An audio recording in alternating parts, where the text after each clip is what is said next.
कविता एक इतनी शक्ति हमें देना दाता। સૌપ્રથમ વિકલ્પો આપેલા છે। काव्य में ईश्वर को किस रूप में संबोधित किया गया है? दाता। कवि किसकी रोशनी मांगता है? ज्ञान। दुश्मनी से हमें किसके खो जाने का डर है? खुद के। जाने कैसे ये खाली जगह थमी है? धरती। चलो एना पछी खाली जगह આપેલી છે। मन का विश्वास कमजोर होना, हर बुराई से बचते रहे हम, सबका जीवन ही बन जाए मधुवन, कर दे पावन हर एक मन का कोना, खो न दे खुद को ही दुश्मनी से, बोझ ममता से तू ये उठा ले। सही वाक्यांश चुनकर विधानों को पूर्ण कीजिए। भूलकर भी हमसे कोई भूल ना हो, हम सभी को खुशियों के फूल बांटे, ईश्वर की रचना का अंत नहीं होना चाहिए। चलो एना पछी प्रश्नोना जवाब आपेला छे। हमें कैसे रास्ते पर चलना चाहिए? क्यों? हमें नेकी के रास्ते पर चलना चाहिए क्योंकि इसी से जीवन में सुख और शांति मिलती है। आने वाला कल कैसा होगा? आने वाला कल बीते हुए कल से अच्छा होगा। हम ईश्वर से कैसी जिंदगी की कामना करते हैं? हम ईश्वर से भली जिंदगी की कामना करते हैं। हमारे मन में कैसी भावना नहीं होनी चाहिए? हमारे मन में किसी के बदला लेने की भावना नहीं होनी चाहिए। हमें किसके बारे में सोचना चाहिए? हमें दूसरों के बारे में सोचना चाहिए कि हमने दूसरों के लिए क्या किया है। हमारा मन पावन कैसे बनेगा? हमारा मन करुणा के जल से पावन बनेगा। कविता में कैसा जल बहाने की प्रार्थना की गई है? क्यों? कविता में करुणा का जल बहाने की प्रार्थना की गई है, उससे हमारा मन पवित्र बनेगा। किसकी रचना का अंत नहीं होना चाहिए? ईश्वर की बनाई हुई रचना का अंत नहीं होना चाहिए। निम्नलिखित प्रश्नों के उत्तर दीजिए।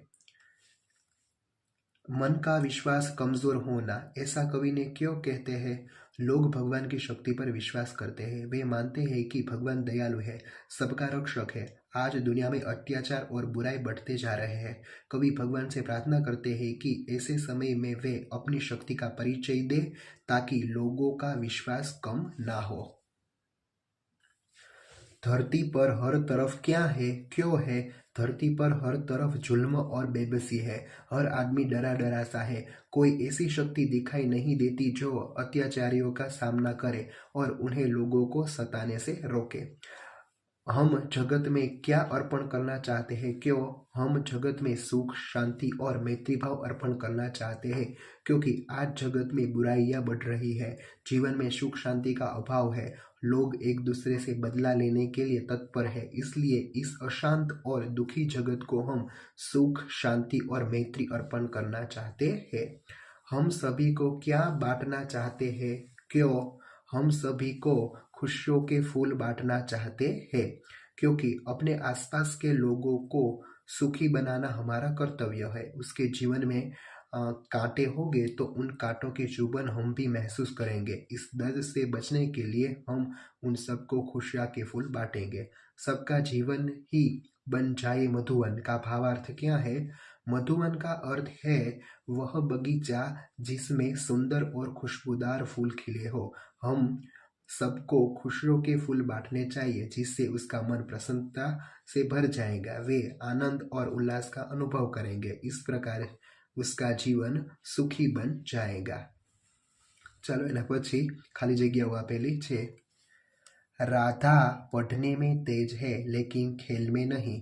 रोहित बहुत तेज भागा क्योंकि वह गाड़ी पकड़ना चाहता था। सुरेश को बुखार था फिर भी वह स्कूल गया। मैं समझता हूँ कि वह क्या कहना चाहता है। आप चाय पसंद करेंगे या कॉफ़ी? मैंने सुबह की पढ़ाई कर ली ताकि शाम को खेल सकूं। अध्यापक रुक गए और लड़के के बोलने की प्रतीक्षा करने लगे। विशेषणનો उपयोग કરીને वाक्य बनावવાનું છે। सुंदर, यह मूर्ति सुंदर है। 4, गाय के 4 पैर होते हैं। उसका भाई विदेश गया। थोड़ा, मुझे थोड़ा पानी चाहिए। लाल, मुझे लाल गुलाब पसंद है। तीसरा कमरा खाली है। 15, वह 15 दिन स्कूल नहीं आया। संयुक्ताक्षर में शब्द बनाकर वाक्य प्रयोग कीजिए। चलो, 2 च छे च कच्चा, यह आम का कच्चा है। त कुत्ता, कुत्ता वफादार जानवर है। न अन्न, अन्न खेत में पैदा होता है। ध बुद्ध, यह बुद्ध की मूर्ति है। द्व विद्वान, यह विद्वान पुरुष है। श्व विश्व, विश्व में शांति होनी चाहिए। य असह्य, आज असह्य गर्मी है। म पद्म, उसके चरण पद्म जैसे है। चलो निम्नलिखित काव्य पंक्तियों का भावार्थ लिखिए। बैर हो ना किसी का किसी से, भावना मन में बदले की ना हो। हम में से किसी की किसी ने दुश्मनी न हो, और अगर कभी हो जाए तो हमारे मन में उसका बदला लेने की भावना पैदा न हो। अपनी करुणा का जल तू बहा के कर दे पावन हर एक मन का कोना। हे ईश्वर, तू अपनी करुणा का जल बहाकर हम सबके मन का हर कोना पवित्र कर दे। ચાલો હિન્દીમાં ફકરો આપેલો છે, એનું ગુજરાતી કરવાનું છે। અહીં ફકરો તમને આપેલો છે। એક ચકલી વૃક્ષ પર રહેતી હતી, તેનો માળો વૃક્ષ પર હતો। માળામાં તેના 3 બચ્ચા હતા, તે પોતાના બચ્ચા સાથે રહેતી હતી। એક દિવસ એક શિકારી ત્યાં આવ્યો, તે ચકલીને મારી નાખવા ઈચ્છતો હતો। ચકલીએ બચ્ચાને માળામાં માથું નીચું કરીને બેસવા કહ્યું, તે પોતે ત્યાંથી ઉડી ગઈ અને પાંદડામાં છુપાઈને બેસી ગઈ। ચકલીને ન જોઈને શિકારી ત્યાંથી જતો રહ્યો। ચાલો એના પછી નીચે તમારે તમારા વિચારમાં बारिश होनी चाहिए या नहीं विषय लखवानुं छे। पहलू, बारिश होने से धरती पर हरी भरी बनती है और खेत में अच्छी फसल होती है। तो तमे तमारा शब्दों में पण तमे लखी शको। बारिश तो भगवान का वरदान है, उससे धरती हरी भरी बनती है और खेत में अच्छी फसल होती है। पानी के बिना तो हमारा जीना मुश्किल हो जाता है। पीने, नहाने, खाना बनाने और सफाई तथा खेती की सिंचाई के लिए हमें पानी यानी वर्षा की जरूरत पड़ती है। चलो बीजा आपेलो है कि बारिश होने से कीचड़ होता है, गंदगी फैलती है, बीमारियां बढ़ती है। एना विषय तमे शुं लखी शको ए तमारे लखवानुं। एक बार मैंने अपने मित्र से कहा कि अब तो इस गर्मी से जितना जल्दी छुटकारा मिले इतना अच्छा। उसका उत्तर देने के लिए मेरे मित्र ने कहा कि क्या यार, तुम बारिश को बुला रहे हो? बरसात हुई नहीं कि सब जगह कीचड़ ही कीचड़, गंदगी फैलती है और बीमारियां बढ़ती है। चलो चित्र आपेलू है, चित्रનું वर्णन તમારે તમારા શબ્દોમાં કરવાનું છે।